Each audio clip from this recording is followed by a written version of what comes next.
에스겔이 하나님 앞에 이스라엘의 죄를, 유다의 죄를 판결하겠습니다 라고 허락을 받고 어떤 죄를 지었는지를 쭉 판결문을 읽듯이 쭉 알려주고 있는 내용이 오늘 말씀입니다. 자, 1절 보시면, 또 여호와의 말씀이 내게 임하여 이르시되 2절에 인자야 내가 심판하려느냐, 이 피 흘린 성읍을 심판하려느냐. 에스겔아, 네가 이 성을 심판할래? 그렇게 물어보시고, 그렇게 하려거든. 그래, 그럼 그렇게 해라. 그런데 그렇게 심판하려거든 먼저 자기의 모든 가증한 일을 그들이 알게 하라. 유다가 지은 죄를 다 알게 해줘라 라고 하나님 말씀하시고, 그래서 그 내용들을 쭉 말하는 것이 이제 3절 이하의 말씀이 되겠습니다. 자, 3절에 보면 너는 말하라, 주 여호와께서 이같이 말씀하셨느니라. 에스겔이 하나님의 뜻을 따라서 유다가 어떤 죄를 지었는지 이제 말하는 거죠. 자기 가운데 피를 흘려 벌받을 때가 이르게 하며 우상을 만들어 스스로 더럽히는 성아. 여기서 성은 예루살렘 성, 즉 유다를 의미합니다. 자기 가운데 피를 흘려 벌받을 때가 이르게 하며, 즉 예루살렘 성 안에 유다 백성들을 지키고 돌보는 것이 아니라 자기 백성들을 스스로 자기 백성들을 힘들게 해서 피 흘리고 해치는 그런 사람들. 자기 백성들을 피 흘리게 했으니 벌받아야 되잖아요. 그렇게 한 예루살렘아. 그래서 자기 가운데 피를 흘려, 이 얘기는 자기 백성들을 착취해서 피 흘리고 고통받게 한 예루살렘 성아, 그리고 우상을 만들어 스스로 더럽히는 성아, 우상을 만들어 섬겼던 죄를 범한 예루살렘 성아, 이렇게 이야기하고 있는 것입니다. 크게 예루살렘이 어떤 죄를 지었느냐, 자기 동족의 백성들의 피를 흘리게 하는 그런 죄를 범하고, 그러니까 자기 동족을 고통스럽게 한 죄, 그리고 우상을 섬긴 죄, 이 두 가지 죄가 예루살렘을 대표로 하는 유다 백성들에게 있었습니다. 그것에 대하여 구체적으로 쭉 이야기를 하는 거죠. 4절에 내가 흘린 피로 말미암아 죄가 있고, 네가 너의 동족들을 착취하고 힘들게 하였으니 너는 죄가 있다, 너는 유죄다, 이렇게 판결하는 것입니다. 내가 만든 우상으로 말미암아 서로 더럽혔으니, 우상을 섬겼으니 너는 스스로 더러운 자가 되었다, 이렇게 판결하는 거죠. 너희 동족들의 피를 흘리게 하고 우상을 섬긴 너는 유죄다, 너는 스스로 너를 더럽혔다, 이렇게 판결한 것입니다. 내 날이 가까웠고 내 연한이 찼도다. 그러므로 내가 너로 이방의 능력을 받으며 만국의 조롱거리가 되게 하였노라. 네가 그렇게 우상을 섬기는 죄를 짓고 동족의 피를 흘리게 하였고, 그리고 너는 유죄고, 너는 유죄니까 벌 받아야지. 어떤 벌을 받느냐? 이방인들에게 네가 능욕을 받게 될 것이다, 조롱거리가 될 것이다, 이렇게 말씀합니다. 4절에. 5절에도 이렇게 하죠. 조롱거리가 되게 하겠다. 자, 쉽게 말하면 유다가 우상도 섬기고 백성들을 괴롭게 하는 그런 죄를 지어서 네가 멸망해서 지금 포로로 끌려갈 것이고 많은 나라들에게 조롱거리가 될 것이다, 그렇게 판결을 하는데, 여러분 오늘 말씀을 개인적인 말씀으로 받아들일 뿐만 아니라 국가적인 의미로도 받아들이셨으면 좋겠습니다. 나라가 멸망하는 이유는, 국력이 쇠하는 이유는 고관들이 부패하고 나라의 죄가 관영할 때, 그럴 때 나라가 명하는 것입니다. 모든 나라가 그랬습니다. 자, 그 내용이 구체적으로 어떠한 죄를 지었는지, 에스겔이 말한 예루살렘과 유다의 모습이 어떤 죄들로 가득 차 있었는지를 6절부터 이제 구체적으로 설명을 합니다. 6절, 이스라엘 모든 고관은 각기 권세대로 피를 흘리려고 내 가운데 있었도다, 그랬습니다.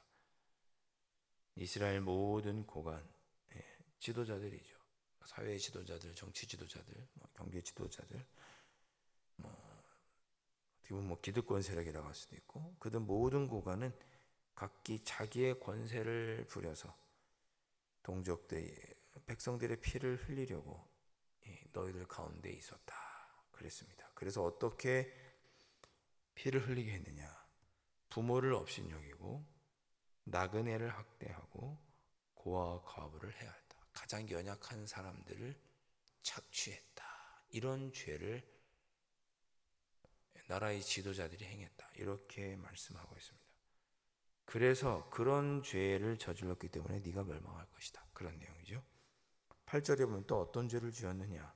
종교적으로도 악행을 저질렀습니다. 8절에 나의 안식일을 더럽혔으며, 9절에 서로 사람들 사이에 이간질시켜서 피 흘리게 했으며, 산 위에서 재물을 먹는 자도 있었으며. 이게 무슨 말입니까? 우상을 섬겼다 이거죠. 산 위에서. 어디 산 위에서 제사를 드립니까? 하나님께 제사 드리는 건 유일하게 예루살렘 성전에서 뿐인데, 산 위에서 너희들이 우상을 섬기고 재물을 먹었다. 우상 섬겼다 그거죠. 또 거기서 우상을 숭배하는 가운데 음행하는 자도 있었다 그랬습니다. 이런 죄를 너희들이 저질렀다. 그래서 너희들이 죄를 범하였고 판결받아서 이방인의 능욕거리가 되고 조롱받게 될 것이다. 너희 나라가 망할 것이다. 그런 뜻입니다. 10절, 자기 아버지의 하체를 드러내는 자도 있었다. 이제 성적으로 타락한 죄도 언급하는 거죠. 부정한 여인과 관계하고, 11절 보니까 이웃의 아내와 며느리와 별 음란한 행위를 다 하였습니다. 그런 너희들이 음행하는 그런 죄를 저질렀고 윤리적으로 타락한 거죠. 그리고 12절에 보니까 뇌물을 받는 자도 있었다. 또 내가 번 변돈과 이자를 받았으며 이익을 담아. 돈을 빌려주고 이자 받는 건 당연하나, 여기서 말하는 이자를 받았다는 것은 지나치게 많은 고리대금업을 의미합니다. 이웃을 속여 빼앗고 나를 잊어버렸도다. 하나님께서 그렇게 말씀하십니다. 이렇게 너희들의 죄가 많았다. 사회적인 약자를 괴롭히고 우상을 섬기고 사회가 성적으로 문란해지고 뇌물을 받고 판결하고 뇌물을 받아 살고 이자를 받아서 고리대금업하고 이웃을 속이고 하나님을 잊어버리며 살았다. 그래서 너희들이 망한 것이다. 그런 뜻입니다. 망할 것이다. 우리 대한민국도 이렇게 되면 망하죠.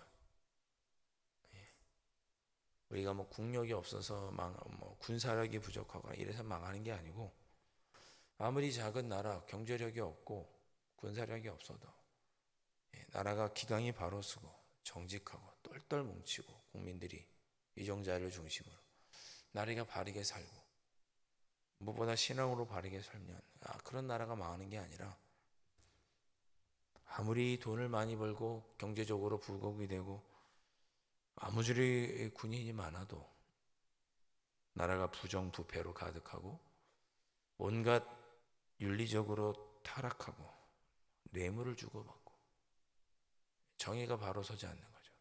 약자를 괴롭히는 그런 나라, 망할 수밖에 없죠. 다 그렇게 망했습니다. 세계 강대국들이, 한때 세계를 지배했다는 나라들이 다 그렇게 망했습니다. 13절, 내가 불의를 행하여 이익을 얻은 일과 내 가운데 피 흘린 일로 말미암아 내가 손뼉을 쳤나니. 참 독특한 표현인데요. 하나님께서 박수 치면서 옳거니 이놈들 심판해야겠다, 그렇게 하셨다는 뜻입니다. 이렇게 악을 행해 옳거니 이놈들, 옳거니 내가 벌을 내려야겠다, 그렇게 손뼉을 치신 것입니다. 벼르고 있다가 하나님께서 옳거니 하고 손뼉을 치신 거예요. 14절, 내가 내게 보응하는 날에 내 마음이 견디겠느냐.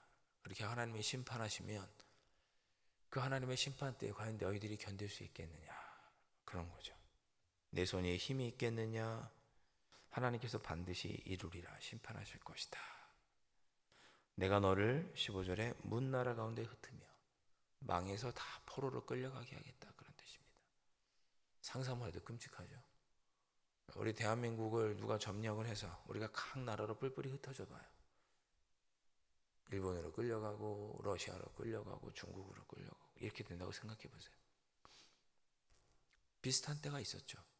나라의 주권을 잃어버렸을 때 100여 년 전에 일제 압제 있을 때 어땠습니까? 우리나라 국민들 살기 위해 만주로, 러시아로, 심지어 일본으로, 미국 하와이로, 중국으로 그렇게 되는 거죠. 16절 내가 자신 때문에 나라들의 목전에서 수치를 당하리니 내가 여호와인 줄 알리라 하셨다 하라. 결국 그렇게 멸망해서 수치를 당하고 하나님께서 우리에게 이렇게 벌하셨구나 이렇게 깨닫게 될 것이다, 그런 뜻입니다. 오늘 말씀을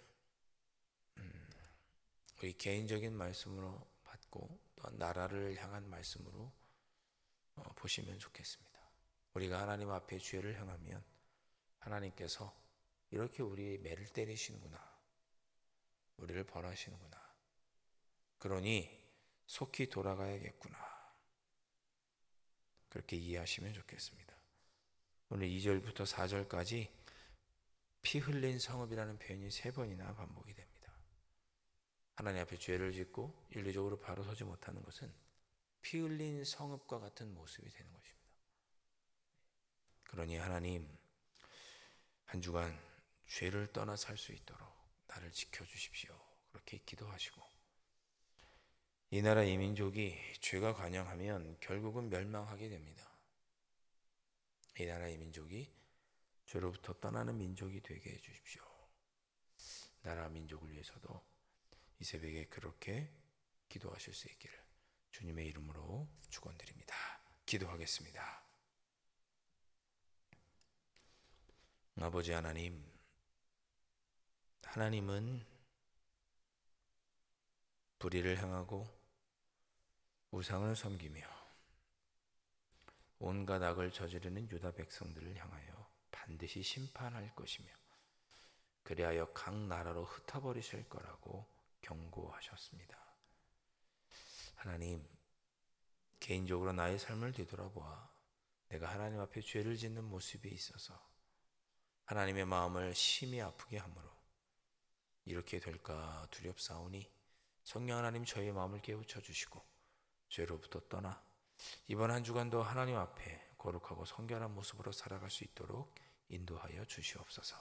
무엇보다 한 개인이, 그 사회가 하나님 앞에 죄를 짓고 그 사회에 죄가 가득하면 결국 그로 말미암아 나라도 멸망한다는 것을 오늘 하나님께서 경고하셨습니다.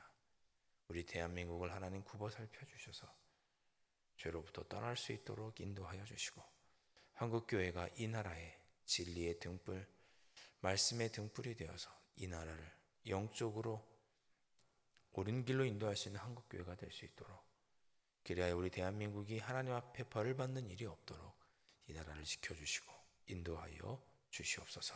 귀하신 예수 그리스도 이름으로 간절히 기도하옵나이다. 아멘. 하늘에 계신 우리 아버지, 아버지의 이름을 거룩하게 하시며 아버지의 나라가 오게 하시며 아버지의 뜻이 하늘에서와 같이 땅에서도 이루어지게 하소서. 오늘 우리에게 일용할 양식을 주시고 우리가 우리에게 잘못한 사람을 용서하여 준 것 같이 우리 죄를 용서하여 주시고 우리를 시험에 빠지지 않게 하시고 악에서 구하소서. 나라와 권능과 영광이 영원히 아버지의 것입니다. 아멘.